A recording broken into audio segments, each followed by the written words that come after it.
ہمارے حضرت ایک واقعہ سنایا کرتے تھے کہ یہ جو گرو اور چیلے ہوتے تھے نا پرانے زمانے میں، گرو میرا خیال ہے وہ جو مالک ہوتا تھا اس کو کہتے تھے، تو اکثر یہ بے وقوف ہوتے تھے.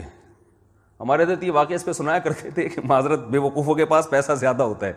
یہ یعنی جس کے پاس پیسہ ہو وہ یہ نہ سمجھے کہ میں عقل مند ہوں. تو یہ بعض دفعہ اللہ کی طرف سے یہ قاعدہ کلیہ نہیں ہے، آپ لوگ کے علاوہ کی بات ہو رہی ہے. تو یعنی یہ کوئی یہ ضروری نہیں ہے کہ آپ کے پاس پیسہ زیادہ ہے تو عقل بھی زیادہ ہو. بعض دفعہ آپ کے ملازمین زیادہ ذہین ہوتے ہیں، آپ بے وقوف ہوتے ہو. تو گرو نے اپنے ملازم سے کہا کہ مجھ سے تو کوئی پہیلی پوچھ تاکہ میں اس کا جواب دوں اور میری ذہانت کا ایک امتحان ہونا اور ثابت ہو جائے لوگوں کے سامنے کہ میں بہت ذہین ہوں.